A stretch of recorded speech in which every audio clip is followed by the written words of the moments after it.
This is Pre-AP Calculus, section 4.3. In this section, we're going to discuss the trigonometric functions. There are 6 trigonometric functions. They are sine, cosine, and tangent. We're going to refer to them as the main 3. And then cosecant, secant, and cotangent, which are the reciprocals of sine, reciprocal of cosine, reciprocal of tangent. When we're looking at these trig functions, we're looking at the right triangle. The triangle has 3 sides.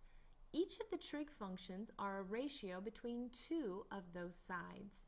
Now when I look at the right triangle, if they forget to put that little box in the corner, in this section you are allowed to assume that it is a 90-degree angle by sight, but don't use that assumption outside of this section. When I'm looking at the names of these 3 sides, the side that is across from my 90-degree angle, that side is going to be referred to as the hypotenuse, and it will always be the hypotenuse. It will always be the longest side of your right triangle. Now the adjacent side, the opposite side, those sides are going to change with respect to which angle you're talking about. Now this triangle is set up for my theta to be down here. Because adjacent, that means that side actually helps make up the angle. Opposite, of course, you know what that means. That means it's opposite or across from that angle in question. So the adjacent and the opposite side are determined according to which of these 2 angles you're talking about. So for instance, if I were looking at this angle up here, then this would be the opposite side. This would be the adjacent side. The hypotenuse is always the side that is opposite the 90-degree angle. But the opposite side, that is strictly opposite the angle you are referencing. When you're looking at the definition of sine, it is the length of the opposite side divided by the length of the hypotenuse. Because the hypotenuse is always going to be the longest side, when you're referring to a triangle, the sine and the cosine are always going to be less than 1. Cosine is the adjacent over hypotenuse. Tangent is the opposite over adjacent. So tangent can be bigger than 1. Then when you look at the reciprocal, remember sine and cosecant are reciprocals. Cosine and secant are reciprocals, tangent and cotangent. So when we're looking at the definition of cosecant, we're looking at hypotenuse over opposite, secant, hypotenuse over adjacent, cotangent, adjacent over opposite. Now a little something that we say to help us remember those definitions, it's called SOHCAHTOA. So you can remember that sine is the opposite side divided by the hypotenuse, cosine is the adjacent over hypotenuse, tangent is the opposite over adjacent. Okay? Some fun facts about our triangles. All the angles of any triangle add up to 180, which now we know from section 4.1, 180 degrees, the same thing as pi. Your sides of a right triangle, and this only works with right triangles, you've got the Pythagorean theorem, which is the hypotenuse squared is equal to the adjacent side squared plus the opposite side squared. And then of course we also know the relationship between the sides. The longest side is across from the largest angle. The smallest or shortest side is across from the smallest angle. Keeping all of that in mind, we are going to find us some trig functions. Now when we're looking at our trig functions, we really do have to put the sign of the angle they are talking about. And they are always going to give you that angle. So we have to say sine of theta. You can't just say sine. It's got to be the sine of something. Just like you have the cosine of theta, tangent of theta. And remember, Greek symbols are going to be used to denote angles. Just kind of a little shortcut over what we used to do in geometry, which is using the 3 vertices to come up with our angle. So you see a theta, you see a phi, you see an alpha, you've got yourself an angle, my friends. Now that we've got our 6 trig functions written out, we have our definitions right above us here, but please try to get those in your memory banks as soon as you possibly can. For a very, very long time, we're going to be talking about sine, cosine, and tangent. Now, when I see which angle they're talking about, I want to rewrite my triangle, so to speak. I want to put in the sides, their names. So I know 5, this side that helps make up the angle, that's my adjacent side. The side that is across from it or opposite, that's my opposite side. The guy that's across from my 90-degree angle, that's my hypotenuse. So now I can use my SOHCAHTOA to help me find my answers. So sine is the opposite over the hypotenuse, so that's 12 over 13. So cosecant, the reciprocal, is going to be super easy to find. Okay, I always write them all in the same order, and I always put the reciprocal side by side so that I can quickly get that answer. Cosine is adjacent over hypotenuse, so that's going to be 5 over 13. So secant, the reciprocal, 13 over 5. Remember that sine and cosine have a denominator of the hypotenuse, so they should be smaller than 1. Tangent is opposite over adjacent, which is 12 over 5. So cotangent is going to be 5 over 12. So finding the 6 trig functions, not going to be so bad. But I know what some of you are thinking. You're thinking it's got to get worse. Well, it is going to get a little bit more difficult because that was example 1. So let's see what else they could do to us. I'm going to ask you to find the 6 trig functions for theta, and I'm going to put theta down there. When you're looking at this example, it doesn't take you very long to figure out something is missing. What's missing? One of the sides. They are allowed to give us just 2 of the sides because we have the technology, the capability to find that third and missing side by using the Pythagorean theorem. I've got a 3 and a 4. I'm missing the hypotenuse. This is the adjacent side. This is the opposite side according to our angle. This is the hypotenuse. Now remember our Pythagorean where it says the hypotenuse squared is equal to the adjacent side squared plus the opposite side squared. The adjacent side squared, 3 squared is 9. The opposite side squared, 4 squared is 16, so that's going to be 25. Well, if that's what the hypotenuse squared is, I want to square root both sides. Now, normally I get a positive and a negative 5, but we are talking about the lengths of a triangle, so we're going to use the positive side. Now, a few of you might be looking at this and you're thinking to yourself, well, wait a minute, 3, 4, 5, I knew the missing side was 5 because of the Pythagorean triples I memorized in geometry. If you see 3, 4, 5 or any multiple of that, if you know that side without doing all of this, by all means, put it in and get to going. So your sine is the opposite over the hypotenuse, so that's going to be 4 over 5, which means cosecant is going to be 5 over 4. They are reciprocals, not opposites, not inverses. They are reciprocals.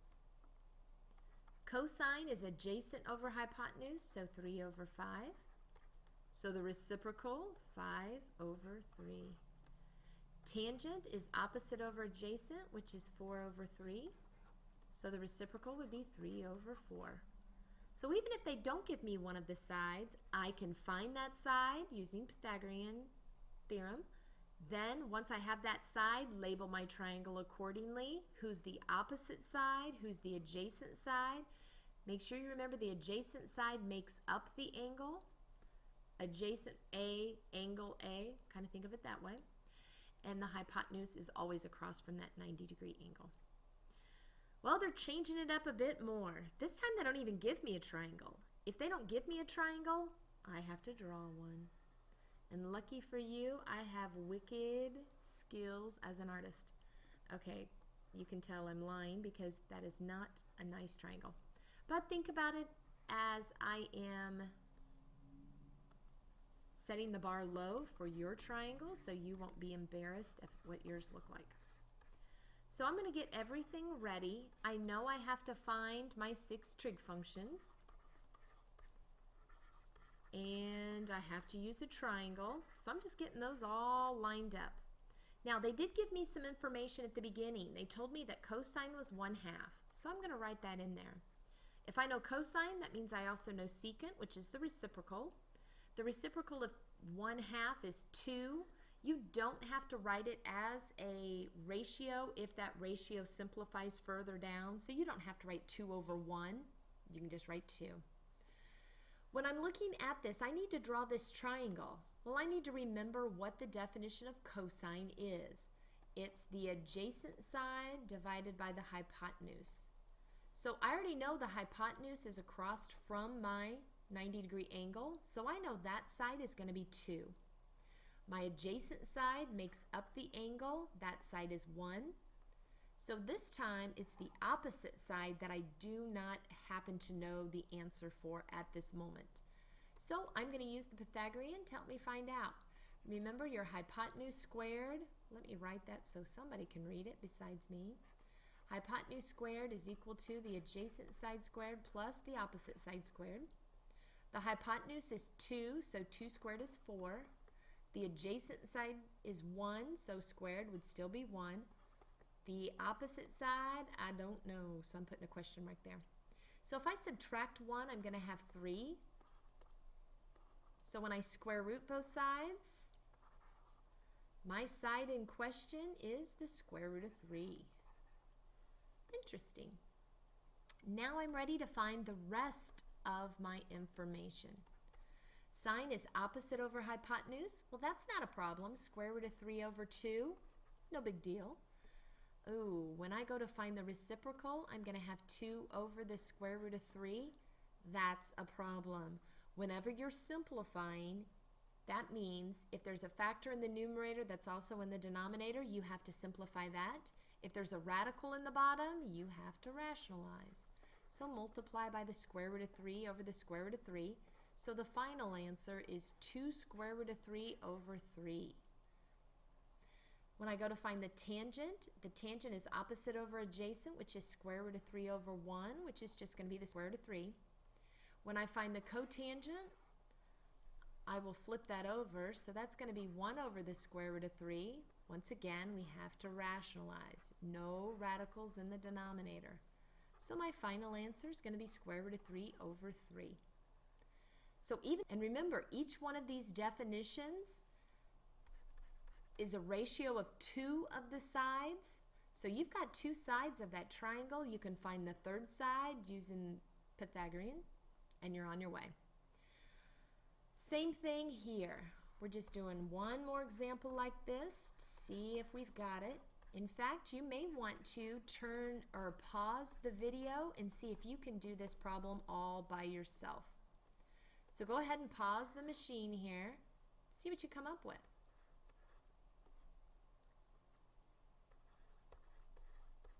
Okay, let's see how we did. Let me finish putting this back together. Now remember, you were supposed to have paused it. Let me draw a fabulous triangle. Wow, that one's even worse than the first one. Stop laughing. Okay, so there's my theta. So that means this is the adjacent side, this is the opposite side, this is the hypotenuse. Well, I know that my sides that they gave me the opposite side, the hypotenuse side, so put them in there, 4 and 7.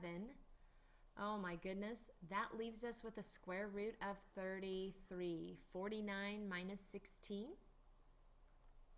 So my sine is going to be 4/7. They gave that to me.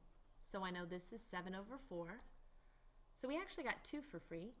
Cosine is going to be the square root of 33 over 7.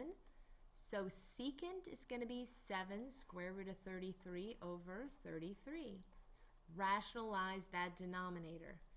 Tangent is opposite over adjacent, which would have been 4 over square root of 33. So 4 square root of 33 over 33. Goodness, that's pretty. And cotangent, square root of 33 over 4.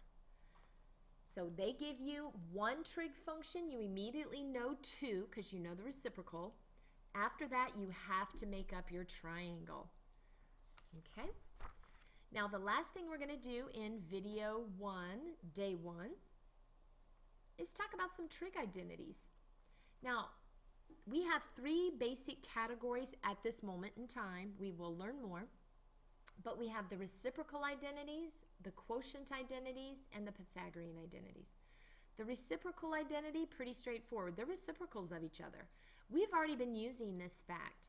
Sine is the reciprocal of cosecant, cosine, the reciprocal is secant, tangent, the reciprocal is cotangent. Now we do have 3 additional reciprocal identities. So if sine is equal to 1 over cosecant, then we know cosecant is also equal to 1 over sine. Cosine is equal to 1 over secant, so that means secant is 1 over cosine.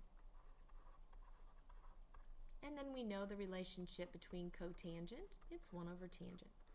So even though there are 6 of them, I only wrote down 3 of them because I figure you can figure the others out. The quotient identities, well, those are quotients. They are dividing. Tangent is sine divided by cosine. So cotangent, which is the reciprocal, would be cosine over sine. Now, just to let you know where they come up with these identities are just proofs using the definitions. And I know proofs have a pretty bad taste in your mouth right now because of geometry, but the proofs we do in trigonometry are so much easier. Let me just show you using cotangent. You're using the definition of cosine, which is adjacent over hypotenuse, divided by sine, which is opposite over hypotenuse. Well, a lot of trig functions, you're just using algebra to help solve this. When you have a fraction divided by a fraction, you flip and multiply. Well, the hypotenuse, that side's going to cancel. Then you have adjacent over opposite, which just so happens to be the definition of cotangent. So see, don't be alarmed of solving identities in trigonometry. They're really not so bad. Well, reciprocal meant you flip them over. Quotient meant you divide 2. Pythagorean, think about your Pythagorean identities or your theorem. Something squared plus something squared equals something squared. Same concept here. That's what these guys look like. They didn't put the square on 1 because we all know 1 squared is 1. So you do. You have 2 things being squared added together equaling something else squared. We can prove this the same way we proved this little identity up here with cotangent. Well, sine is opposite over hypotenuse. So sine squared would be opposite side squared divided by hypotenuse squared. So cosine is going to be adjacent side squared over hypotenuse squared. Well, when you have 2 fractions, if the denominators are the same, you rewrite them as 1. Well, opposite side squared plus adjacent side squared, that by definition is the hypotenuse squared. So hypotenuse squared divided by hypotenuse squared, that is 1. Once you know sine squared plus cosine squared equals 1, you can find all the others by dividing. So if you look at this famous trig function, if you divide everything through by sine squared, you're going to get sine squared over sine squared, which is 1, cosine squared over sine squared, which is cotangent squared, and then 1 divided by sine squared is cosecant squared, which is this guy right here. Take the same identity and divide everything through by cosine squared, and you get this Pythagorean identity. So if you can remember sine squared plus cosine squared equals 1, you can remember all the other Pythagorean identities as well. And I suggest you do put sine squared plus cosine squared equals 1 into your memory banks because ACT loves that identity. After today's lesson, there are 4 trig questions on the ACT. You now have the ability to do all of them. So this is the end of section 4.3, video 1. Make sure you watch 4.3, video